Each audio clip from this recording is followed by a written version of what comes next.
খুলনা প্রকৌশল ও প্রযুক্তি বিশ্ববিদ্যালয়ের ভিসির পদত্যাগের দাবিতে আমরণ অনশন অব্যাহত রেখেছে শিক্ষার্থীরা।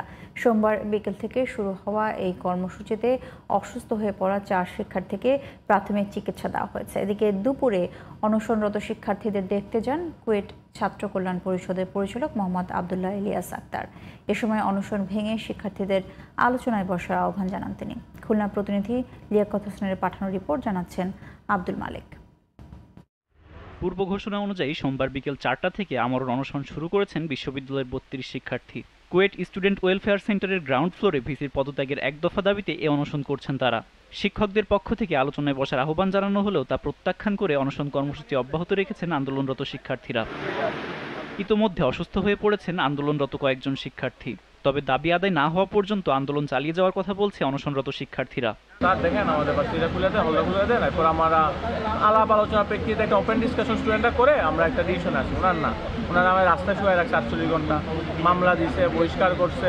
আলোচনা করে কোনো ফলাফল আসবে না। শিক্ষার্থীরা তাদের এক দফা দাবিতে শিক্ষার্থীরা আশা করে যে তাদের এক দফা দাবি পূরণ হবে। এত কিছুর পরে যখন আমরা আলটিমেটাম দিলাম তখন আসলে নেগোসিয়েশনের সুযোগটা থাকে না। এদিকে মঙ্গলবার দুপুরে অনশনরত শিক্ষার্থীদের দেখতে যান কুয়েট ছাত্র কল্যাণ পরিষদের পরিচালক মোহাম্মদ আবদুল্লাহ ইলিয়াস আক্তার। এ সময় আন্দোলনকারী শিক্ষার্থীদের আলোচনায় বসার আহ্বান জানান তিনি। আজকে এতগুলো শিক্ষক তোমাদের কাছে আসছে, তোমরা তো আমাদের সন্তানের মতো। আমি তোমাদের সকলের পক্ষ থেকে তোমাদের হাত ধরছি। তোমরা আজকে যে অনশন যে প্রোগ্রামটা আসছে এটা ভঙ্গ করে তোমরা আমাদের টেবিলে আসো। Abdul Malik, GTV news. দর্শক, কুয়েট শিক্ষার্থীদের আমরণ অনশনের আরো খবর জানাতে যুক্ত হচ্ছেন সহকর্মী শেখ লিয়াকত হোসেন। লিয়াকত, নিশ্চয়ই শুনতে পাচ্ছেন। লিয়াকত, আমাদেরকে জানাবেন যে শিক্ষার্থীদের দাবির বিষয়ে বিশ্ববিদ্যালয়ের কর্তৃপক্ষের প্রতিক্রিয়া কি, সে বিষয়ে কি জানতে পেরেছেন?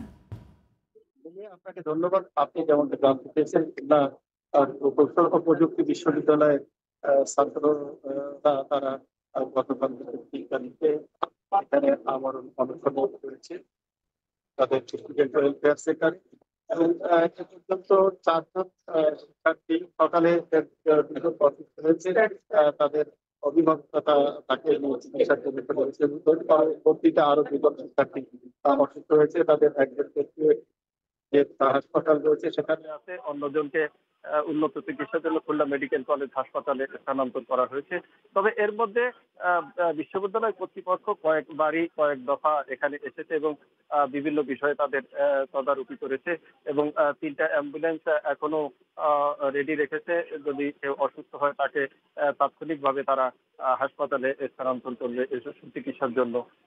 এছাড়াও কুয়েট কর্তৃপক্ষ যে সিনিয়র শিক্ষকরা রয়েছেন তারা বিকেল 3টার পরে এখানে এসেছেন এবং ছাত্রদের খবরাখবর নিয়েছেন এবং তারা জানিয়েছেন যে এখনো আলোচনার দরজা খোলা আছে। তবে বিকেল 2:45টায় আবার শিক্ষার্থীদের পক্ষ থেকে একটি বিক্ষোভ মিছিল বের হয় ক্যাম্পাস প্রদক্ষিণ করে। তবে শিক্ষার্থীদের পক্ষ থেকে বলা হচ্ছে যে এ পর্যন্ত